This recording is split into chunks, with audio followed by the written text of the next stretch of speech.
Bonjour à toutes et à toutes.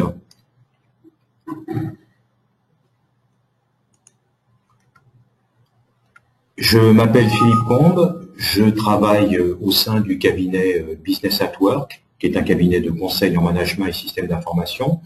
Et nous travaillons plus particulièrement depuis la phase amont de conseil jusqu'aux étapes d'implémentation et de support des applications, et ceci plus particulièrement dans des contextes d'établissement public et donc de comptabilité publique et tous les sujets attenants, y compris la partie gestion des salaires. Bonjour à toutes et à tous, donc je m'appelle Yves Joncourt et je suis directeur donc, du cabinet Imago Conseil qui intervient en formation, en audit et conseil donc, auprès des administrations d'État et des organismes publics et des opérateurs et notamment des EPA dans le domaine de la gestion budgétaire, de la gestion financière, mais aussi du pilotage. Donc nous avons le plaisir de vous accueillir pour ce webinaire qui est organisé conjointement par BAW et Imago Conseil. Ces webinaires ont pour objectif de s'intéresser à l'actualité de la gestion publique, et aujourd'hui nous vous invitons à partager autour du pilotage des emplois et de la masse salariale, et plus particulièrement sur la circulaire opérateur. Dans le déroulement de ce webinaire, nous vous proposons dans un premier temps de vous présenter l'ensemble des éléments de cette circulaire opérateur et de leurs impacts sur le pilotage des emplois et de la masse salariale, et de réserver un espace d'à peu près un quart d'heure durant lequel nous pourrons répondre à vos questions, enfin toute question, toute interrogation de votre part. Pour commencer, Yves, je pense qu'il faut peut-être que tu nous éclaires sur ces nouvelles obligations et nous dire quels sont les impacts justement sur le pilotage des emplois et de la masse salariale. En fait, il y a un corpus de textes assez large et assez nombreux, donc depuis notamment le projet de loi de finances 2008 qui obligeait l'État à voter un plafond d'emploi et d'autorisation d'emploi pour les opérateurs. Bien évidemment, il y a le décret GBCP qui, à son article 182, définit notamment l'obligation d'avoir un document prévisionnel de gestion et des emplois, et nous y reviendrons. Mais plus récemment, évidemment, il y a la circulaire opérateur de cette année, du 13 août 2014, qui renforce en fait les dispositions qui étaient celles de 2013.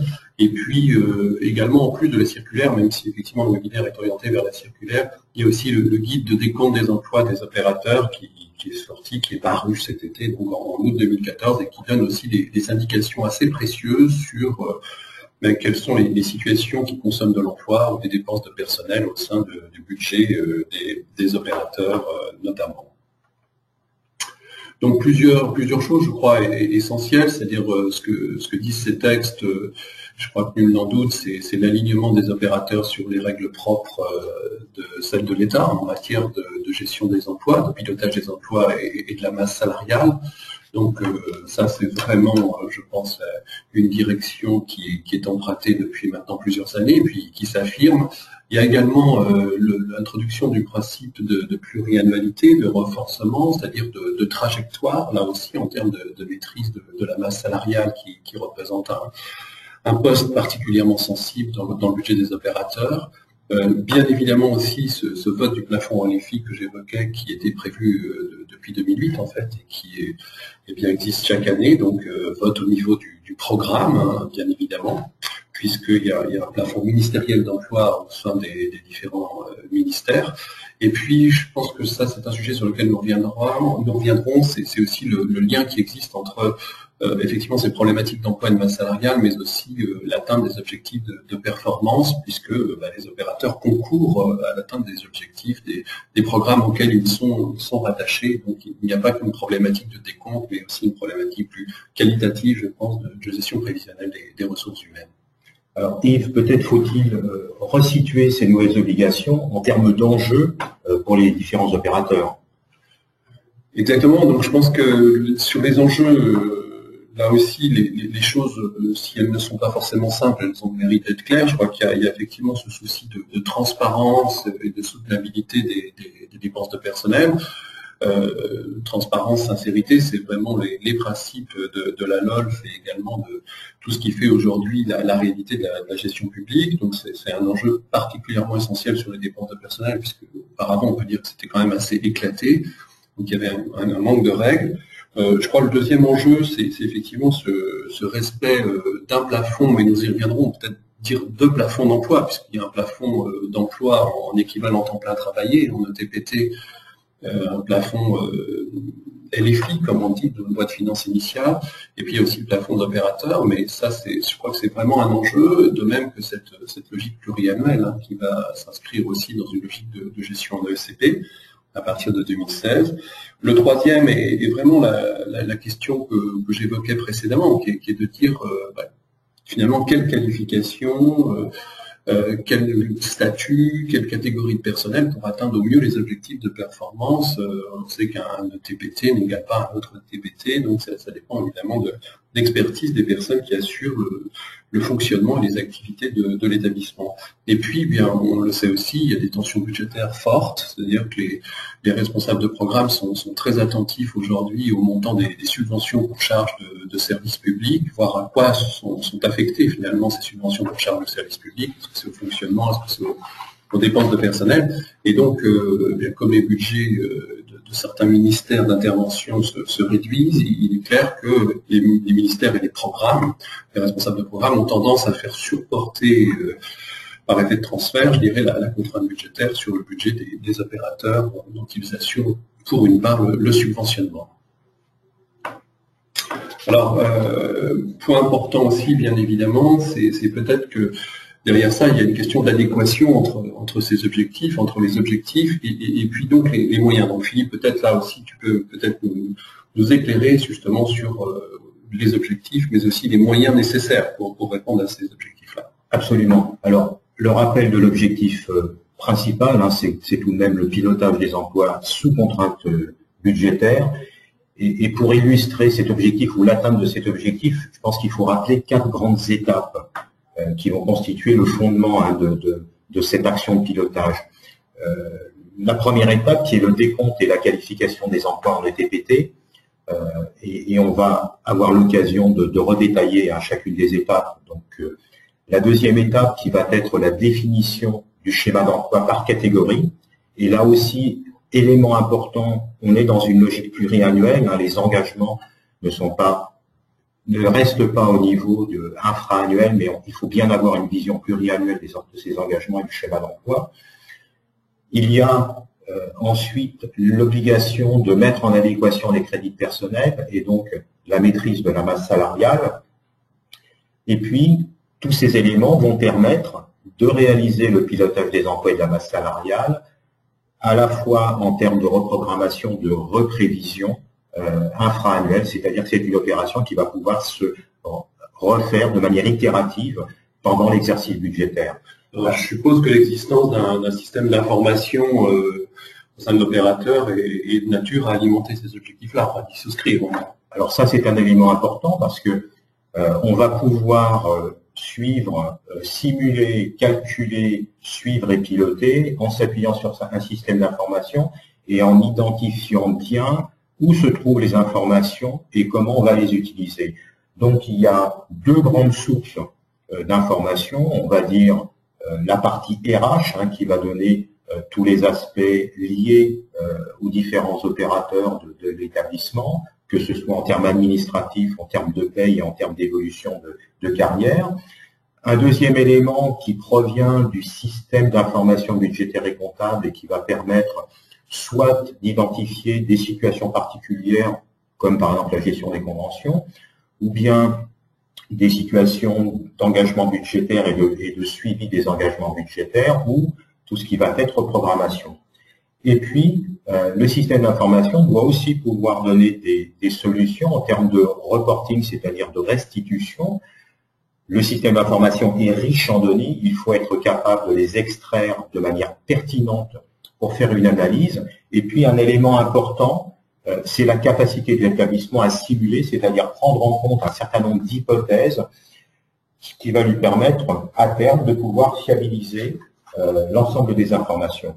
Et je crois que Yves, toutes ces informations, on en a besoin parce que au travers des documents, et notamment au niveau de l'établissement du décompte, ce sont des informations sur lesquelles on va s'appuyer. Oui, tout à fait. Je crois que la question préalable, avant de passer, je dirais, à l'aspect budgétaire, c'est l'aspect décompte, quoi. Donc, alors là aussi, je crois que le guide de décompte des emplois au sein des organismes et des opérateurs est très clair, quoi. Il y a un alignement en fait des règles de décompte sur celles de l'État. Il y a évidemment encore quelques particularités, quelques spécificités, mais globalement, les règles sont les mêmes. Alors, si on veut tenter de résumer les choses, je crois que la question, c'est soit l'agent va consommer en fait un emploi, soit il ne consomme pas d'emploi. Donc, et donc là, quand on va parler d'emploi, il s'agit bien des emplois au niveau de l'organisme, puisque on verra tout à l'heure qu'il y a des emplois qui sont sous plafond LFI, et puis il y a d'autres emplois qui ne rentrent pas dans le plafond LFI, mais qui sont bien dans le plafond de l'organisme. Donc si on prend le premier cas, c'est-à-dire est-ce que l'agent va consommer un emploi, première chose, il va être inclus dans le plafond d'emploi LFI, notamment tous les personnels qui sont en fait des personnels rémunérés, donc tous les personnels rémunérés ont vocation à rentrer dans le plafond LFI qui est voté par le Parlement. Soit il est hors plafond LFI en fait, hein, donc dans ce cas-là, et là il y a des exceptions, il y a quelques cas rares, donc il va quand même consommer un emploi au sein de l'organisme, mais il ne va pas consommer du plafond LFI. Alors l'autre cas, c'est que l'agent ne consomme pas d'emploi. Et donc là, deux hypothèses. Soit il consomme quand même des crédits personnels, ce qui est tout à fait possible, ce qui est le cas par exemple des chargés d'enseignement à l'université. On présentera quelques cas après, mais les chargés d'enseignement à l'université vont être rémunérés sur des dépenses de personnel, mais ne vont pas consommer d'emploi. C'est le cas des contrats aidés, les ORSUP aussi, qui ne vont pas consommer du plafond d'emploi, mais qui vont consommer évidemment des dépenses de personnel. Et puis l'autre cas, c'est effectivement, ils consomment des crédits, mais plutôt sous enveloppe de fonctionnement. Donc, pour une raison, c'est que, évidemment, l'agent qui est mis à disposition, par exemple, par l'État ou une autre personne morale, eh bien, il peut y avoir un remboursement de l'opérateur qui se fera sur des crédits de fonctionnement, mais ça peut être aussi le cas de stagiaires, ça peut être le cas de personnel intérimaire, de certains intervenants. Donc, en fait, il y a des personnes, il y a des agents qui ne vont pas consommer d'emploi, et qui ne vont pas consommer de crédit personnel. Et pourtant, ils sont en position de travail au sein de l'organisme. Alors, si on résume ça, je crois que c'est assez clair, c'est-à-dire que tous les emplois permanents inclus dans le plafond législatif ont vocation à être inclus dans le plafond législatif, tous les emplois permanents et rémunérés, en fait. Hein. Et puis, il y a quelques plafonds qui ne rentrent pas, quelques emplois qui ne rentrent pas dans ce plafond, c'est notamment les emplois à durée limitées qui sont liés à des contrats, des conventions. Et ce qui est important, c'est que ces emplois doivent être financés intégralement sur les ressources propres de l'organisme. Hein, ce qui est tout à fait une particularité. C'est vrai pour certains contrats de recherche ou certaines conventions qui sont passées notamment au niveau international. Alors Yves, je crois que ces éléments-là, on va les retrouver au niveau de l'annexe 1 des autorisations d'emploi. Oui, c'est ça, c'est-à-dire que l'annexe 1, d'ailleurs symboliquement, c'est la première année, sauf parce que je me trompe, ce qui est possible, mais c'est la première année que l'annexe 1 qui a trait justement au tableau des autorisations d'emploi est placée en tête des annexes. Donc cette annexe 1 doit être remise donc avec le budget, donc soumis à l'Assemblée délibérante, elle fait l'objet d'un vote, ce qui n'est pas forcément le cas du DPGECP, hein, qui est remis au contrôleur budgétaire, mais pas à l'Assemblée délibérante, à l'organe délibérant plus exactement. Donc dans ce cas-là, le schéma est clair, c'est-à-dire qu'on voit très simplement une première colonne où on a ici le sous-plafond LFI, on peut dire ça comme ça, donc qui est voté au niveau du programme, enfin qui est défini au niveau du programme, le hors-plafond LFI et donc le plafond de l'organisme. Donc on voit qu'il y a des emplois sous-plafond LFI, des emplois hors-plafond LFI, mais ça rentre quand même dans le plafond d'emploi de l'organisme. Ce qui est aussi intéressant, je pense, c'est on vous a mis ici sur la diapositive à la fois le cadre formel de l'annexe 1 et puis en plus gros les éléments pour que ce soit plus lisible. Je crois que ce qu'on voit aussi très clairement, c'est que pour le moment c'est encore en équivalent temps plein ETP et que donc dès l'année prochaine, il y a effectivement cette volonté de passer de l'ETP à tous les organismes en ETPT, en équivalent temps plein, travaillés donc qui intègre effectivement des éléments de quotité de temps, de temps de présence. Donc ça, je pense que ce sera aussi de nature à éclairer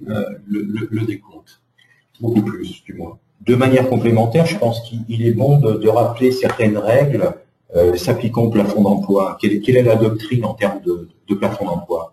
Alors, il y a des choses que j'oserais dire que presque tout le monde connaît, qui sont assez simples, c'est-à-dire que d'abord le plafond des opérateurs et d'emploi des opérateurs est annuel, hein, il est voté au niveau des programmes. Je rappelle que pour l'État, il y a un plafond d'emploi ministériel, hein, donc c'est un plafond d'emploi ministériel, donc transprogramme si on veut, et des plafonds qui sont des plafonds de masse salariale qui sont fixés par programme. Donc là, il y a une évidence, hein, c'est que le plafond d'emploi, il est évidemment annuel, ministériel, et il regroupe en fait tous les emplois rémunérés, quel que soit leur statut, c'est-à-dire fonctionnaires, de droit public, fonctionnaires, agents de droit public, agents de droit privé, des contractuels. Donc on a vraiment une couverture assez large en fait de l'ensemble de l'emploi. Alors évidemment, c'est hors mise à disposition, qui reste un cas tout à fait particulier, puisque les mises à disposition, alors il faut être précis, je pense, c'est bien évidemment les mises à disposition entrantes, hein, c'est-à-dire les mises à disposition entrantes, elles ne sont pas dans le plafond là, puisque c'est effectivement des agents qui sont mis à disposition, soit par l'État, une autre administration, soit par un opérateur, soit éventuellement par une collectivité territoriale, et donc ils sont rémunérés en fait hein, par l'organe ou la personne morale auquel ils sont rattachés. Et puis, on a une présentation obligatoire dans les documents budgétaires et financiers. La présentation, elle est aujourd'hui en ETP et de manière indicative en ETPT, notamment dans le DPGECP. Alors, je rappelle que le DPGECP doit être remis au moment de la présentation de la préparation du budget au contrôleur budgétaire. C'est un document important dans lequel on a à la fois tout ce qui est d'entrée-sortie, mais aussi les prévisions de masse salariale, notamment. Donc, on a un certain nombre d'éléments qui sont très précis hein, donc, dans le DPGECP. Donc, en 2014, les plafonds ont été présentés en ETP, mais donc, c'est clair, hein, je crois, à partir du PLF 2015, donc on est en pleine actualité, hein, puisque, évidemment, le projet de loi de finances va être déposé la semaine prochaine au Parlement. C'est clair que le décompte se fera en ETPT, donc à partir du PLF de 2015. Là aussi, harmonisation entre l'État, finalement, et ses opérateurs. Hein. Donc, et là aussi, traduction au niveau de l'annexe 1 d'un ensemble d'éléments. Hein. Oui, on a essayé de marquer un cheminement, finalement, dans la lecture de cette annexe.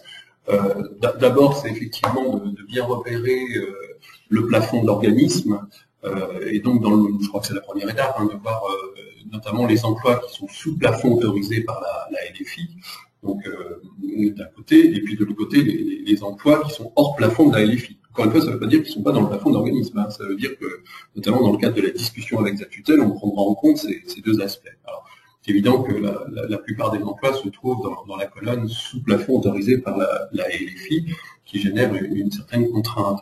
Après, la deuxième démarche, enfin le deuxième temps de la démarche, c'est de repérer et de renseigner les emplois qui sont rémunérés par l'organisme. Donc on insiste beaucoup sur ce point. Là, on n'a que la partie du tableau, d'ailleurs, sur les emplois qui sont rémunérés hein, par l'organisme. La seconde partie du tableau a trait à des emplois qui ne sont pas rémunérés par l'organisme. Bon, c'est très très largement, évidemment, toutes les mises à disposition, puisque, encore une fois, je le disais tout à l'heure, ces emplois sont rattachés à la personne morale dont ils dépendent et ils sont rémunérés par elle. Alors, il peut y avoir remboursement, hein, mais c'est bien, la première étape, c'est le plafond, la deuxième étape, c'est les emplois rémunérés. La troisième, c'est effectivement de regarder les emplois qui correspondent à des rémunérations émanant d'autres personnes morales. Et puis la quatrième, c'est regarder effectivement distinguer les agents titulaires et les agents non titulaires, donc à la fois de droit public et de droit privé. Hein. Alors ça c'est un vrai enjeu évidemment pour certains opérateurs que ces agents non titulaires, puisque là aussi il y a un certain nombre de textes qui poussent à la titularisation d'une part.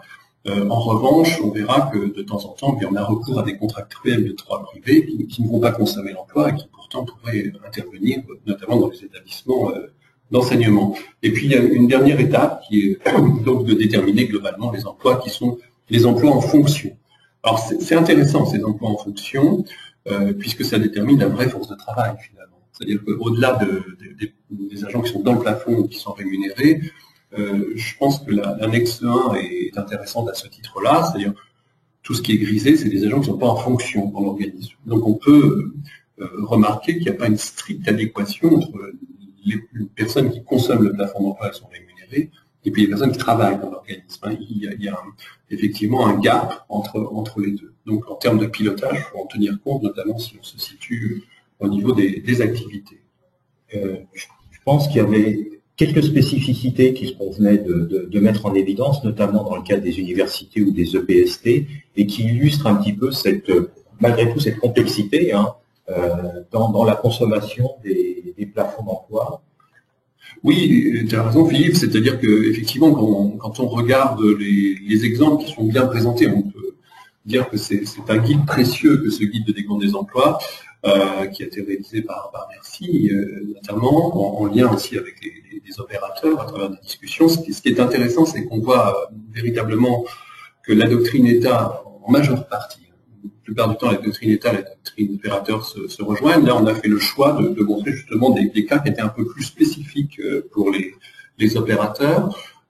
C'est vrai que les universités, évidemment, disposant maintenant d'autonomie, donc depuis la loi LRU et RCE sont un peu, je dirais, non pas dans le collimateur, mais on y prête une vraie attention, compte tenu que vous avez vu encore l'actualité des difficultés de ces établissements. C'est vrai aussi pour les EPST. Donc on a plusieurs cas. On voit par exemple que tout ce qui est enseignant-chercheur associé ou invité à durée déterminée, même si c'est des durées déterminées, les enseignants-chercheurs associés ou invités, les visiting professeurs, comme on dit, vont rentrer dans le plafond d'emploi, vont consommer le plafond d'emploi de l'opérateur et les dépenses de personnel. C'est aussi la même chose pour les contractuels à durée indéterminée. Donc les vrais contractuels, si on peut dire, des établissements publics scientifiques et techniques, les EPST, consomment à la fois des dépenses de personnel et consomment du plafond d'emploi. Intéressant aussi, donc tout ce qui est ATER, donc tous les attachés temporaires d'enseignement et de recherche des universités, les ATER, donc ils réalisent en général leur thèse, tout en ayant des activités d'enseignement, sont dans les dépenses de personnel et dans le plafond d'emploi. Et puis il y a quelques cas complémentaires qui sont intéressants. On voit que les contractuels à durée déterminée ou durée indéterminée, qui soient d'ailleurs dans administratifs ou enseignants, et bien ces contractuels en fait directement vont décompter du plafond d'emploi et seront rémunérés. Ce qui n'est pas le cas du tutorat. Donc le tutorat, c'est pourtant important, c'est-à-dire qu'effectivement les tuteurs, les thésards qui encadrent des étudiants sont bien dans les dépenses de personnel, mais par contre ne décomptent pas d'emploi. Alors que les étudiants qui, en début d'année, réalisent des inscriptions des étudiants qui arrivent, eh bien, eux, ils ont une tâche de gestion administrative, donc ils interviennent en substitution, par exemple, d'emploi permanent, si on peut dire cela comme ça, et donc ils décomptent du plafond d'emploi. Et puis, dernier cas de figure qui était aussi intéressant, c'est tous les collaborateurs occasionnels. Alors ça c'est vraiment important, parce que c'est vrai que le contrôleur budgétaire, il fera attention, ça a été le cas dans certains ministères. C'est vraiment les vrais collaborateurs occasionnels, c'est-à-dire qu'ils sont rémunérés à l'acte et à la tâche. Donc c'est des agents qui sont rémunérés vraiment à l'acte ou à la tâche, qui ne sont pas permanents. Ça relève d'un décret qui est maintenant un peu ancien, le décret de 86, l'article 1er. Eh bien, eux ne vont pas décompter d'emploi. C'est 6413, donc en comptabilité générale. Et donc, on y fait très attention parce qu'évidemment, on pourrait un peu sanctuariser un certain nombre de dépenses de vacataires sur ce poste-là, puisque le plafond ne sera pas décrémenté. Et puis, les chargés d'enseignement vacataires. Alors ça c'est très important aussi, puisque les chargés d'enseignement vacataires, c'est-à-dire des personnes qui ont une profession par ailleurs et qui interviennent dans un établissement public ou dans un opérateur, ces chargés d'enseignement vacataires, eh bien, ne décomptent pas du plafond d'emploi. Ce qui peut inciter à recourir d'ailleurs à ces personnes. Bon, certes, ça va jouer sur la masse salariale, mais ce n'est pas dans le plafond d'emploi, donc c'est une variable d'ajustement importante. Donc il y a un arbitrage à faire entre les titulaires et puis également donc ces fameuses chargés d'enseignement vacataires qui apportent aussi une expertise professionnelle, par exemple, au sein des universités. Alors, les assistants de justice, c'est un petit peu particulier, donc on voit qu'ils consomment l'emploi. Le ministère de la Justice, c'est vraiment au niveau des opérateurs, c'est essentiellement au niveau de la magistrature, donc puisque même l'École nationale des greffes, d'ailleurs, est un service simplement à compétence nationale. Hein, donc c'est évidemment les opérateurs de justice, il n'y en a pas beaucoup, c'est plutôt des problématiques de programme. Hein. Donc voilà, c'est un vrai enjeu. Donc Philippe, voilà, je suis un peu bavard sans doute. Voilà, je crois qu'il y a quand même des choses effectivement très importantes maintenant en termes de définition peut-être de données, enfin quels sont les éléments qui sont des éléments essentiels dont on doit disposer pour pouvoir alimenter ce décompte. C'est vrai que là, on perçoit tout à fait la richesse, c'est-à-dire la variété et aussi la complexité des situations. Et ça entraîne qu'il va falloir avoir capacité dans le système d'information à identifier, à repérer l'ensemble des modules qui vont porter ces informations. On en a parlé très rapidement tout à l'heure. Les sources sont diverses, les informations sont stockées de manière différente, que ce soit au niveau de la paye, au niveau du système d'information budgétaire et comptable, au niveau de tout ce qui peut supporter le suivi des conventions, et puis tout ce qui est gestion de carrière, la partie RH, liée à chacun des collaborateurs. Alors, quelques points clés ou quelques points de vigilance pour permettre justement de suivre et de qualifier de manière fiable l'ensemble de ces données. La première des choses, c'est de bien recenser où se trouvent ces données dans le système d'information et de s'assurer que de la complétude de ces informations, en appliquant une règle, on va dire un petit peu de base, qui est de dire il faut tout le temps qu'il y ait une application qui soit là, qui gère la donnée maître. Hein. Ça veut dire c'est là où on va alimenter la donnée et c'est cette donnée-là qui va être diffusée et qui va être en premier lieu dans la diffusion du système d'information. La deuxième chose, c'est d'avoir une vision claire de la manière dont cette donnée, on organise la gouvernance de cette donnée, hein, c'est-à-dire qui est propriétaire de la donnée et quelles sont les règles que l'on lui applique pour savoir exactement à quel endroit la bonne information se trouve être au bon statut et est utilisable par rapport à ce dont on en a besoin. Et tout cela est vraiment indispensable, est une étape, un prérequis indispensable pour définir le schéma d'emploi. Et avant de définir le schéma d'emploi, il faut peut-être le qualifier, expliquer ce que c'est un schéma d'emploi, Yves. Oui, alors là aussi, il y a eu quelques atermoiements sur le terme. Un schéma d'emploi, je vous rappelle que le schéma d'emploi n'est pas prévu dans la LOLF en tant que tel. Donc on trouve effectivement un certain nombre d'éléments après dans le décret, mais initialement on n'avait pas, donc on avait hésité. On avait le terme de scénario d'emploi dans un premier temps.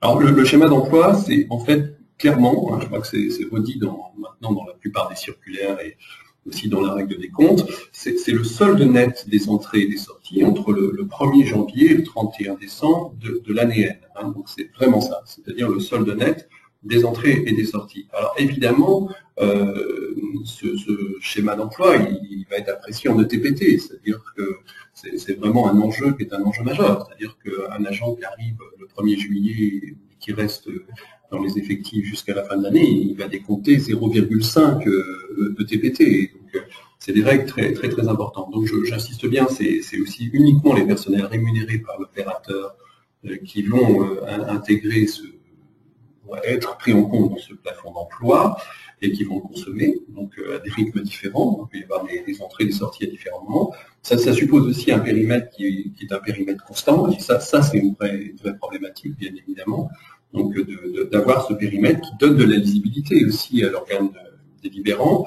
Et puis, pour le moment, on a mis en général, peut-être à tout ou tort, mais en l'occurrence, il sera arbitré en ETPT, hein, c'est-à-dire croisant à la fois la quantité de temps travaillé, donc parce que l'agent travaille en plein, 0,5 à 0,8. Ce qui est important aussi, c'est que je pense qu'il peut être décliné en catégories d'emploi. Et c'est ça qui est intéressant, c'est-à-dire que la LOLF l'autorise, hein, bien évidemment, d'avoir une présentation par catégorie d'emploi, pas simplement comme grade statut, mais en fait plutôt dans une logique de métier. Ce qui est important, je pense, hein, de voir pour les ingénieurs de recherche, par exemple, ou les enseignants, d'essayer d'avoir une approche par catégorie, parce qu'il n'y a pas forcément substitution en fait dans le schéma d'emploi. Bien sûr, l'État impose un chiffre unique, donc de plafond de TPT, mais il y a quand même des qualifications, puis il y a des impossibilités. Quelqu'un qui dispose de la qualification l'application ne pourra pas occuper l'emploi. Je pense sincèrement que c'est un sujet tout à fait intéressant. D'accord. Alors, ce schéma d'emploi, il introduit la notion de consommation prévisionnelle, hein, de plafond. Est-ce que tu peux nous préciser à quoi correspond cette consommation prévisionnelle du plafond? En fait, il y a une consommation prévisionnelle qui va être prévue par l'opérateur, hein, par l'organisme. Ce qui est sûr, c'est que le plafond, lui, il est décrémenté voilà, d'un 12e tous les mois, en fait. Hein. Donc, c'est très différent à ce qu'on avait sous le régime de l'ordonnance de 59, quoi, avant la loge, où on avait un plafond maximum qu'on ne devait pas dépasser. Là, en fait, c'est un plafond annuel mensualisé, donc qui nous fixe un peu une sorte de ligne bleue des Vosges, là, donc, et qu'on ne doit pas dépasser. Alors, en fait, on ne doit pas le dépasser dans l'année, en moyenne annuelle. C'est-à-dire qu'il y a certains mois, on peut être, comme on le voit sur le schéma, on peut être au-dessus, il y a des mois où on peut être en-dessous. Là, on voit par exemple que sur les 6 premiers mois, ou au moins les 4 premiers mois, on est un peu au-dessus, et à la fin, on sera en dessous. L'important, c'est qu'au final, on arrive en dessous en dessous, évidemment, de ce plafond en moyenne mensualisée. Donc, ça demande un vrai système de prévision, dont tu nous parleras tout à l'heure, je pense. Hein. Donc, il faut vraiment des outils SI pour pouvoir piloter ça. On peut le faire sur Excel, quoi, mais je pense que voilà, quand on a beaucoup d'opérateurs, à un moment donné, ça devient tout à fait nécessaire d'aller au-delà. Hein. Alors, ce qui veut dire évidemment que derrière ça, il y a une vraie programmation budgétaire. Hein, donc peut-être tu peux te faire écho, Philippe. Alors cette programmation budgétaire, donc elle se fonde sur plusieurs choses, je crois. C'est-à-dire que à la fois on a effectivement une hypothèse importante, quoi, qui est la stabilité des effectifs de 2015 à 2017. On a un triennal très rigide finalement, hein, donc de stabilisation de l'emploi public. C'est vrai que l'effort porte sur l'État et sur ses opérateurs, avec cette fonction d'anticipation aussi des entrées et sorties, pas forcément évidente, hein, parce que ça veut dire aussi qu'il faut anticiper des départs à la retraite, des personnes qui arrêtent éventuellement, des personnes aussi qui changent de quantité de temps, qui souhaitent passer à mi-temps, qui sont à plein temps. Supprimer les vacances d'emploi rémunérées, ça c'est vraiment très important, parce qu'il y avait des emplois ouverts finalement qui n'étaient pas occupés. Ça c'est assez compliqué évidemment de remettre à plat tout cela. De bien repérer aussi les mises à disposition, puisque les mises à disposition sortantes pour l'organisme, ça lui coûte du plafond d'emploi, hein, comme ça.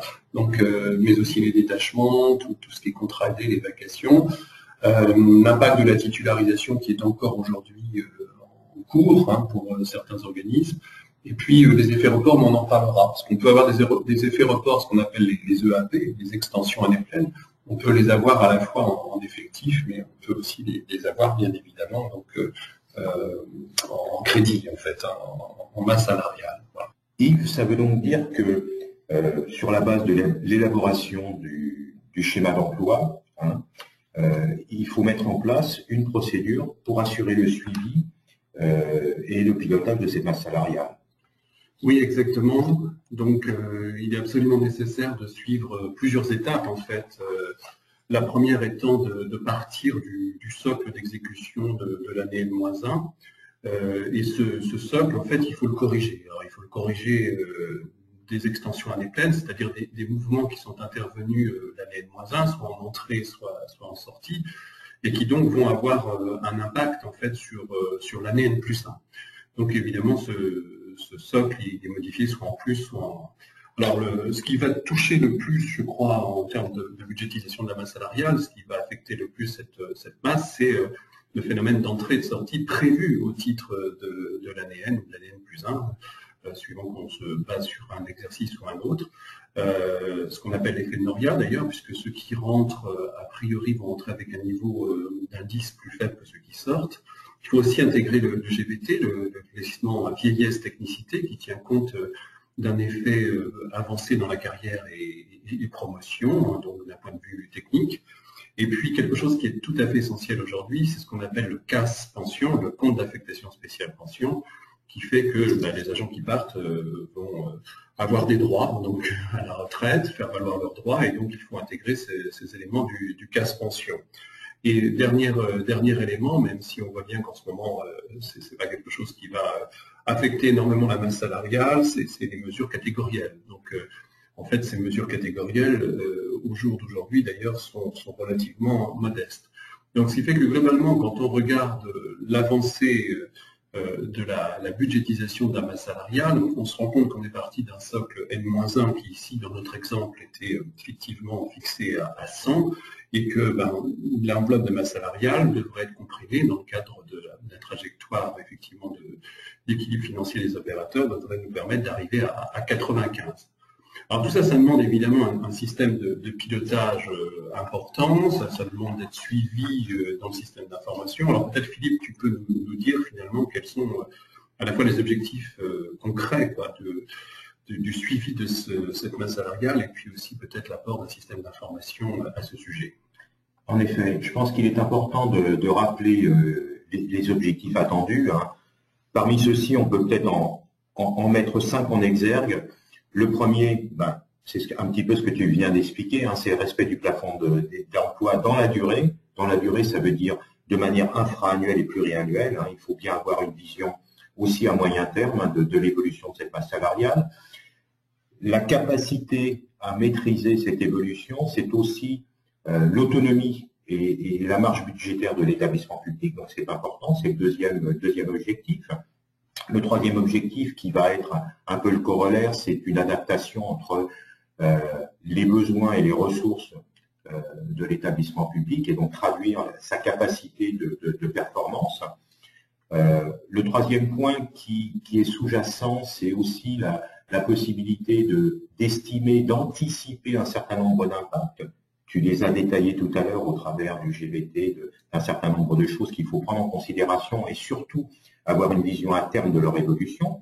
Et puis, le dernier point, et on en a parlé un peu avant, c'est toute la dimension du management des compétences. Et je pense qu'à ce titre-là, hein, peut-être, Yves, il faut insister sur cet aspect management des compétences. Oui, je crois que surtout, c'est peut-être que le système d'information est un levier fondamental pour souscrire à ces objectifs. Voilà. Et donc, pour répondre à ces objectifs, il faut prendre en compte le système d'information et notamment l'agilité pour répondre à ces besoins. Donc, le premier des besoins, c'est la capacité de réaliser des scénarios budgétaires. C'est cette capacité de prévoir à la fois en termes, on a parlé de TPE et TPT, d'avoir une vision claire sur ces scénarios, et à la fois en termes de crédit personnel, donc de masse salariale, d'être capable, au travers de l'exécution, de la réalisation, de pouvoir mesurer un certain nombre d'écarts, d'identifier l'origine de ces écarts et de mesurer l'impact de ces variations, à la fois en termes infra-annuels, mais aussi avoir une vision sur les impacts sur les exercices suivants, hein, une projection pluriannuelle, et donc, in fine, d'être capable de maîtriser à la fois le plafond d'emploi et la masse salariale au travers de l'intégration et de l'analyse de tous ces éléments. Et tout ça doit permettre de pouvoir faire des restitutions à différents niveaux, au niveau de l'agence pour sa gestion et son autonomie, au travers du reporting vis-à-vis des tutelles, et puis de ce qu'on appelle des exercices, des restitutions à la demande, en s'obligeant à ce qu'il y ait une cohérence dans les différents reportings qui sont réalisés. Alors on voit l'importance de ces outils de pilotage, mais Yves, peut-être pour résumer, quelles seraient les 4 raisons principales pour lesquelles ce pilotage des emplois et de la masse salariale est vraiment important pour les opérateurs? Oui, alors je te propose peut-être pour moi d'en évoquer 2 qui relèvent plutôt du champ de compétences d'Imago et peut-être 2 qui relèvent plutôt de celui de Pau. Je pense que la première raison, l'enjeu essentiel est bien celui de l'autonomie des opérateurs. C'est-à-dire, je pense que l'opérateur n'a pas à être en opposition évidemment avec sa tutelle, mais plutôt en dialogue avec sa tutelle. Et je pense qu'il y a vraiment besoin discuter, d'échanger sur des bases qui soient des bases communes, des informations qui soient des informations à la fois fiables et identiques, pour que, eh bien, dans le cadre de la négociation budgétaire, le débat soit étayé par des données qui sont véritablement sourcées. Je crois que la seconde raison, à mon avis, repose aussi sur un besoin de technicité, peut-être d'accroissement encore des expertises des personnes qui gèrent à la fois les ressources humaines, mais aussi les finances au sein des opérateurs. Je crois qu'il y a vraiment cet enjeu-là, je crois. Ça devient de plus en plus technique et pour nous, il n'y a pas les finances d'un côté et les RH de l'autre. Je pense qu'il y a une articulation à trouver entre ces deux fonctions de gestion. Alors peut-être de ton côté, tu vois aussi d'autres raisons. Effectivement, alors, en parlant de système d'information, on pense à la maîtrise et à la gouvernance des données, notamment au travers de ce qu'on appelle le SIRH étendu, le système d'information des ressources humaines étendues. Ça veut dire que les informations nécessaires sont gérées dans différents endroits du système d'information. Il faut leur donner de la cohérence, il faut s'assurer de la bonne disponibilité, de la bonne qualité des informations. Et ça, c'est extrêmement important pour avoir un pilotage de qualité. Et puis, un point qu'on a abordé tout à l'heure, et qui est essentiel, c'est la conduite du changement, et la conduite du changement dans la mesure où elle va permettre d'améliorer les pratiques en matière de recrutement et d'affectation de ressources, avoir la bonne compétence au bon endroit qui répond aux bons besoins. Et je pense que ces 4 raisons qu'il faut savoir équilibrer dans le pilotage des emplois et de la masse salariale sont aussi une forme de recommandation qu'on pourrait avoir auprès des établissements publics pour leur dire quels sont les points sur lesquels il faut qu'ils soient attentifs. Voilà, je pense qu'on a fait un tour, si ce n'est exhaustif, mais au moins quand même assez complet des éléments, je crois, qu'on vient d'avoir en tête lorsqu'on procède à la fois au pilotage des emplois et de la masse salariale. Bien évidemment, vous avez sans doute des interrogations complémentaires, peut-être aussi faire valoir des initiatives qui sont propres à vos établissements ou en tant qu'opérateurs, peut-être aussi des points de vigilance sur lesquels vous souhaiteriez pointer notre attention.